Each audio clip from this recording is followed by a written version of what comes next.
From Dublin in the early 1920s, it's presented by Colin Keane.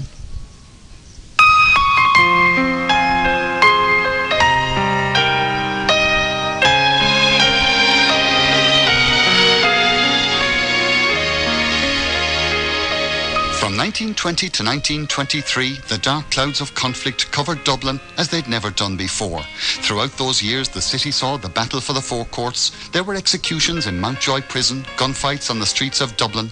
And all that time, a young boy witnessed the bloody birth of a newly forming nation. The boy in question was born in Berkeley Street in Dublin in May 1915.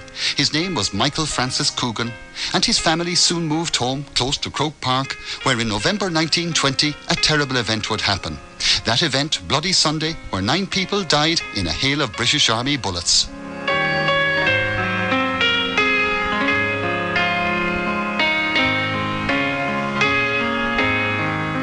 I lived on the North Circular Road. I did. Just about 6 or 7 doors from the corner of Russell Street. And the next thing was these, which I believe what they were afterwards, these Crosley tenders swept round the corner. And these fellas, these soldiers, black and tans, stood up in them. And with their rifle butts, they smashed them into the faces of the girls standing beside me and the people. And there was nothing only screaming and blood flying around. Some of the blood hopped on my white shirt that I was wearing. So I became panic-stricken. And the crowds started to rush backwards and forwards, meeting each other. Crowds that was coming down the Skip Street to match, and crowds running back. Because as some of the tenders swept down, they opened fire right across Croke Park. And I panicked, and I was pushed along with the crowd that were running down towards Croke Park. And there was a lot of people who wanted to see what was going on, despite the rifle cracks and all that type of thing. And some of the vehicles had been pulled up, and they were standing up and firing right across the bridge. And as I swept down then with them, I saw people falling, and I saw one man being stood up against the railings that was over the bridge. And I saw this tan putting a rifle up to him and taking out his watch from his waistcoat. Now, whether he was shot or whatever happened to him after, I don't know. But the next thing was, I heard loud cracking of a whip and shouting and roaring and people falling left, right and centre. And there was people jumping into the canal over the low wall that surrounded Croke Park at the time. They were jumping down onto the railway. They were running up then towards Binns Bridge or down towards Ballybock Bridge. And some of them were jumping into the water, and the tans still kept firing down at them. That is what I remembered of Bloody Sunday. And I read something, I heard there about it, and I said, well, I was a living witness of it. And, you know, children, as I know, are very impressionable, and it made an awful impression on me that for years afterwards, I hated the sight of a uniform. Throughout the War of Independence from 1919 to 21, the streets of Dublin echoed to the sound of British troops. The Black and Tans arrived in Ireland in March 1920. Then came the auxiliaries, the British Army elite, and all too soon came trouble. There were spies, shootings, deaths, assassinations, and there was also Michael Collins. Well, I believe Michael Collins did make some appearances down on Russell Street, and I believe he held meetings down at Croke Park. The houses are now gone, and I believe some of the clergy were there with him. And when word came around that the tans were coming around, they sat tight, and what they did was they produced cards and pretended that they were having a game of cards. And of course, no one knew Michael Collins at the time, because he was somewhat of an actor. That he went in various disguises, different types of clothes, and sometimes he'd wear a moustache or a beard, and sometimes then he'd just appear as his normal self. You see, but Michael Collins did hold a lot of meetings around Russell Street. And there was quite a few IRA men around Russell Street, and The odd factor was when as years went by, these old IRA men were able to say, you see this man here, maybe his nickname, Snowy. Say, see Snowy here, or do you see the Yank here? Yeah. Well, now, they were in the British Army, and when they came home on leave, they said, they were the very people that said that asked us down to the house when we were on the run. In the winter of 1920, martial law was introduced, enforced by the Black and Tans. There was curfew at 8, military trucks patrolled the streets, doors were locked and bolted, heads of households were obliged to list on a card all occupants of the house behind the door each night, and those who didn't were captured or shot. When the curfew was on, they used to come round, and you'd have to have no lights on, you'd have to have the shutters across, and you'd hear them shouting at other people, put out those bastard and goddamn lights, and they'd fire a shot in the air. And then I'd hear what I remember that was, they'd say, hey, Bergen. I remember that name being called, so I do. Because I used to say, being a young lad, I used to say, I wonder has these soldiers, these tans, have they got names? I thought they were all like, you know, just like when you look upon a herd of animals out the safaris, like a herd of buffalo or something on the plains. But there seemed so many of them that you couldn't pick out an individual, that they all seemed the same. So they said, on all intent on the one thing, so to destroy and destruct.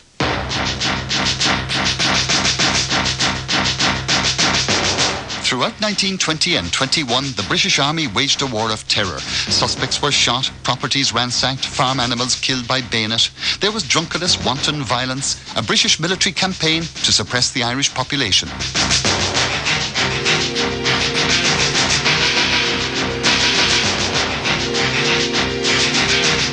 At that time, I believe there was Scottish borderers, soldiers here, and I believe a young girl walking down the street, there were, you know, these fellas would come along, and they had little sticks, and they'd prod them with it, or lift the girl's skirts, and say, "How are you, toffee?"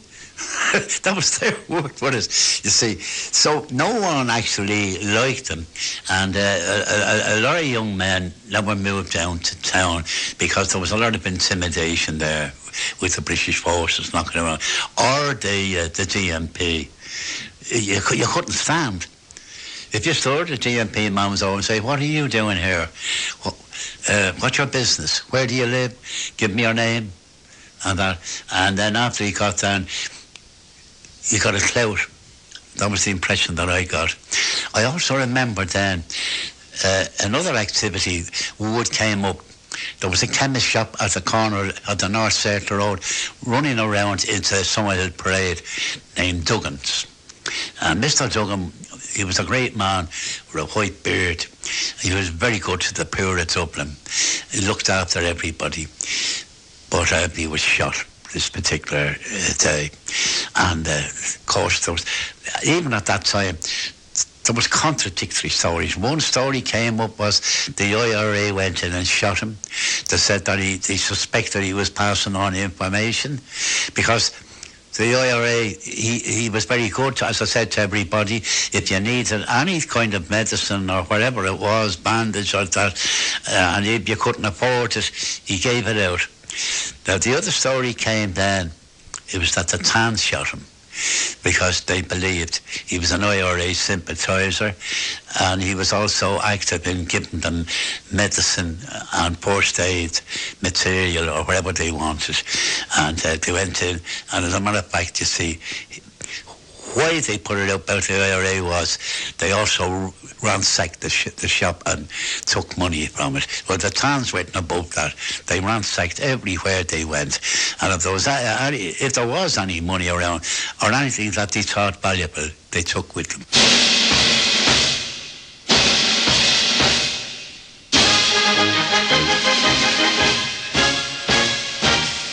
In December 1921, the treaty with Britain was signed. In January 1922, the treaty was ratified. And in March of that year, the RIC began to disband. Soon, the British forces were on their way home, replaced by Free State troops and the Civic Guards. And the dreaded Black and Tans departed from Kingstown, leaving Ireland forever.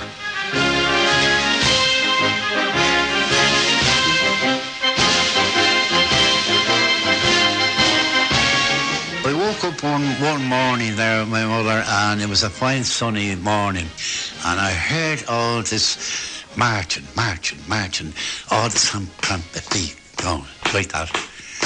And when I looked out, all I could see was a sea, actually, of steel helmets and flashing bayonets.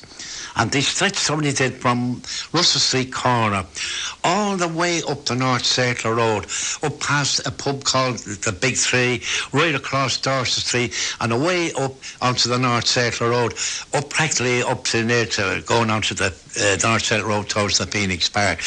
And that continued, as far as I was concerned as a young lad, for hours. And all those soldiers, some of them had the helmets to one side, some of them had on the back, but they were all marching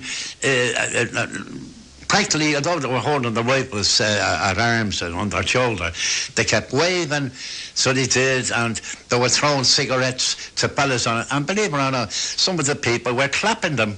Well, whether they were clapping them because they were delighted to get shot of them or that.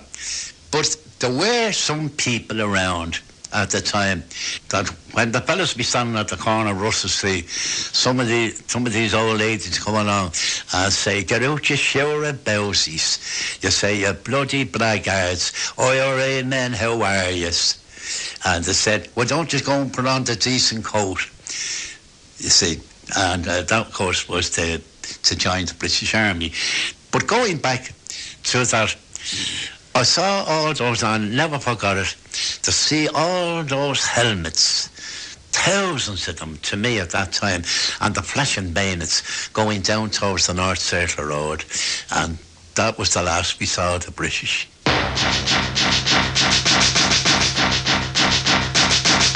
In June 1922, the Civil War formally began, with the focus mainly on Dublin.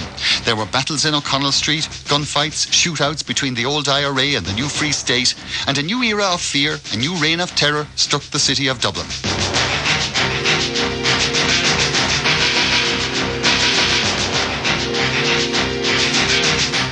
My mother's people had moved to Belvedere Road, and my mother took me up onto Drumcondra Road this particular day. And it was a lovely summer's day, and I was walking along with her, and the trams were running at that time. And there was a lot of men sitting on Binns Bridge, some playing cards, on both sides of Binns Bridge. I don't know do you know what Binns Bridge is? It's over the canal.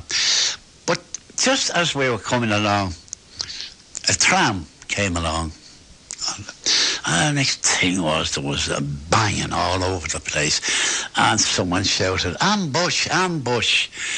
Well, you want to see the men scattered and jumping down off the walls, halfpennies and pennies flying everywhere, women screaming and running. But what was it? Someone had put bog signals off the railway onto the tram tracks.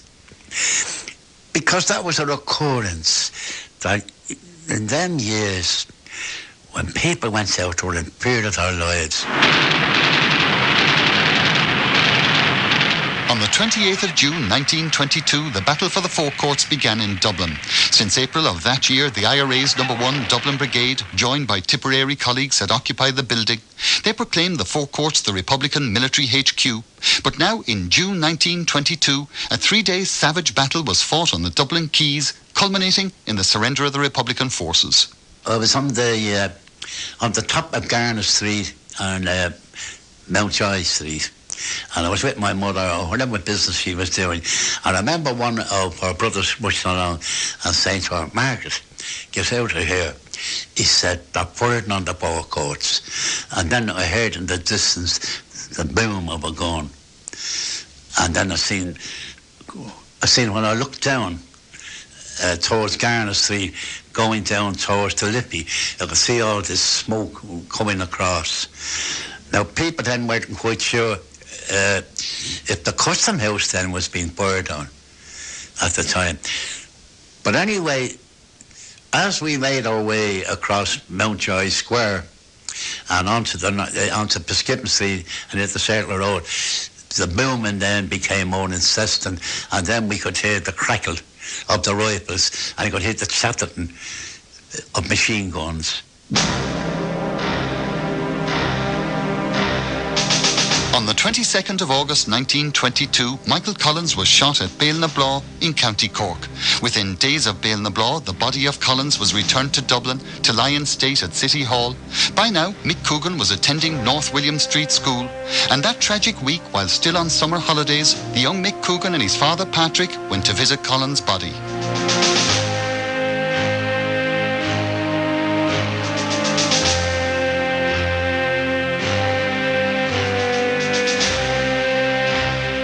I remember the father bringing me to the City Hall, and he brought me down. I remember there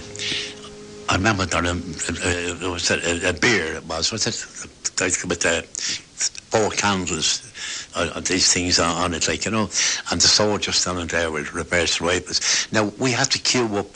Must have been queued up for a couple of hours before there was crowds. Queued up all along Parliament Street and there, Capel Street, moving slowly down, and you were conducted in and you passed by it. So you didn't. People made the sign of the cross, and I could see Michael Collins there with the bandage around his head, and his hands clasped of the crucifix on his breast. Now after that, I remember then on the Berkeley Road, my grandfather, I was my mother's father. They were living at the corner of Becker Street. The Mother Hospital has that house now, that the grandfather, he had bought that house. And they all came up waiting on Michael Collins' funeral to come up. And I remember we all waiting, everybody was chatting and chatting. You could, you know, the usual kiddies running in and out and young lads shouting and over to each other.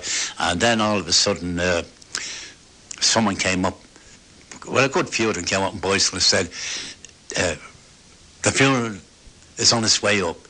And a great hush spread all over Berkeley Road. And the next thing we heard, the strains of the Dead March and Saul and the thumping of the drums, just the booming of it. And I remember my father, he was a great man for music, and he handed it down to us outright. But I remember him saying to me, that's the Dead March and Saul they're playing. Now, he said, the sound of those drums is because they're what they call muffled drums. They're muffled in black. And then all of a sudden, the band came up, and I could see it.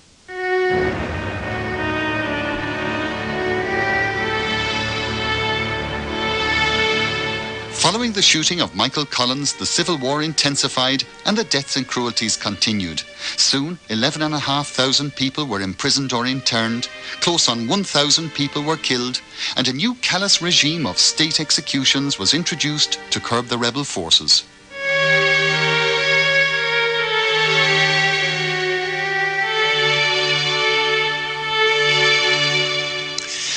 I faintly remember them, and how I remember them was through my mother.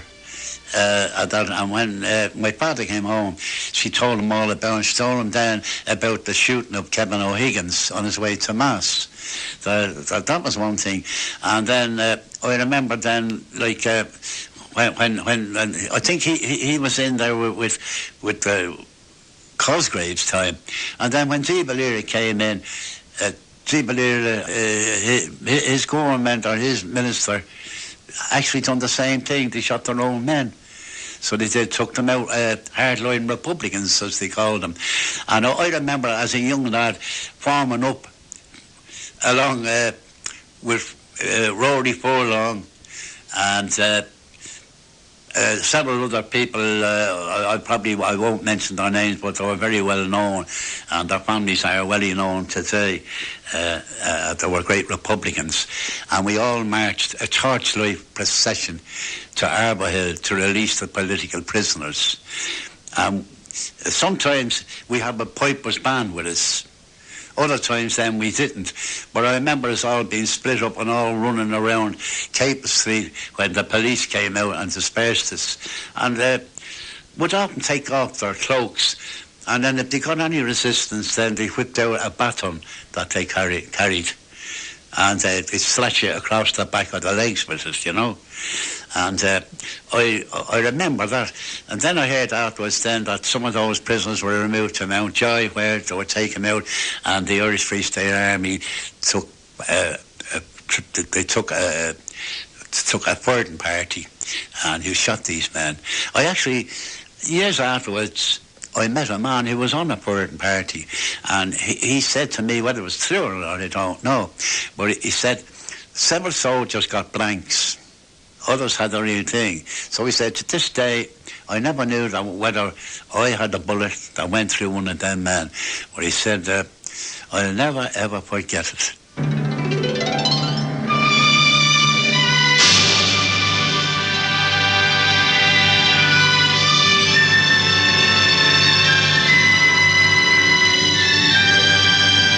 In the late summer of 1923, the Civil War finally came to a close and the Irish nation began to heal its wounds. In November 24, a general amnesty was declared. In 27, Fianna Fáil entered Dáil Éireann, and in 1932, De Valera finally came to power.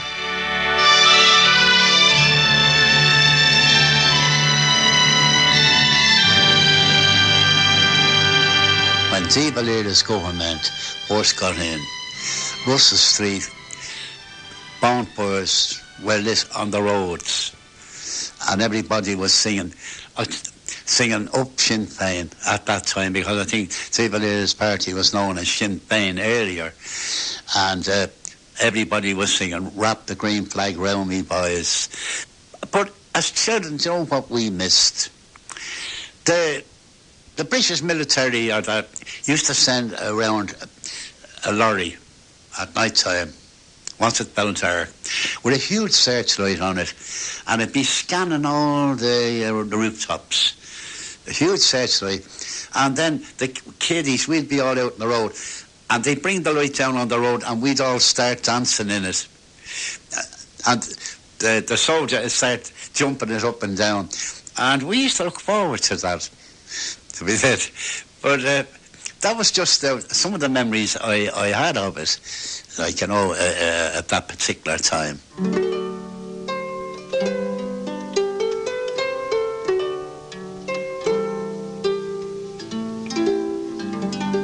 In the following years, Mick Coogan, his mother Margaret, his father Patrick and his 3 brothers and 2 sisters continued to live in Dublin. In 1933, the family moved to Drumcondra, still part of a city many regarded as pro-treaty, anti-IRA throughout Ireland's Civil War.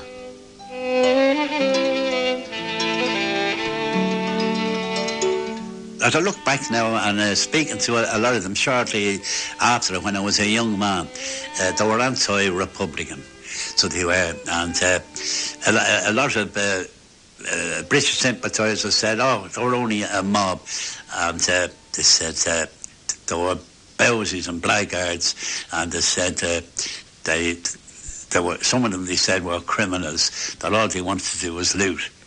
And they said they wouldn't do the honourable thing was go away and join the British Army, where you were looked after, your family were looked after. And they said a lot of those IRA men paid for it when they were sent out on around the country to ambush, and they're lying in ditches and what have you, lying under where they contracted tuberculosis, you see. And a lot of these IRA men I heard afterwards, I remember the old people talking about it, a lot of those old ex-IRA men died up in St. James's Hospital, which was then the South Dublin Union. And the only one ever went up to visit them was Alfie Byrne, then Lord Mayor. And he brought up whatever little thing there for them. Although Alfie was put down as a pro-Britisher, but still, his heart was in Dublin, and he loved the Dublin people. And I believe that was the attitude, the majority of the people of Dublin. And I used to think afterwards that maybe that's why the people in the country always call a Dubliner a Jack Ian.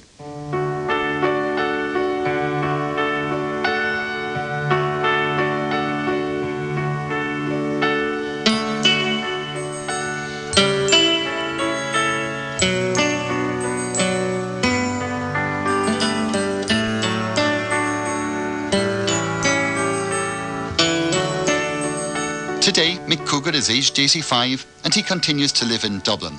He now lives in Cabra, some miles from Dublin city centre, where not long ago crucial battles of the new Irish state were won and lost, where a nation rose from the ashes of the War of Independence to embrace the savage futility of civil war.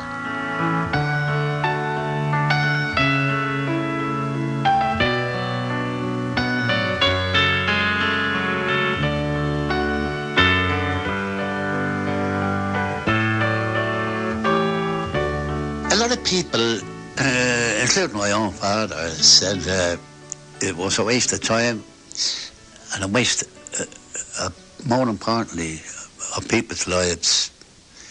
Some other solution could have been reached without all the bloodshed. So that it could have been said there that a lot of people thought at the time that the Civil War itself, that was something that I feel myself and a lot of people felt it should never have happened.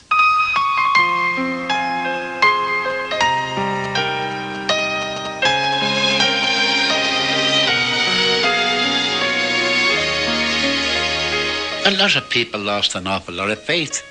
So they did in the leaders here on both sides. So they said, even Michael Collins fell in for a lot of disfavour. So they did. And Valera was never liked ever afterwards. A lot of people felt that he was the cause of a lot of our troubles here. So the confusion is there, and there's an awful lot of contradictory things that will naturally always follow those things, particularly a civil war. And I feel myself that it should never have happened.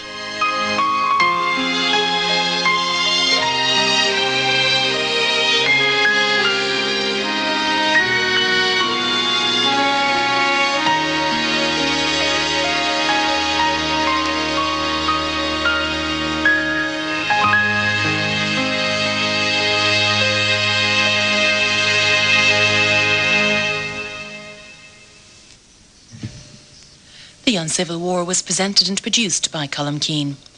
Sound supervision was by Noel Roberts. Colm will be back next week at the same time when the programme features a 98-year-old veteran and his memories of the battle for Kerry.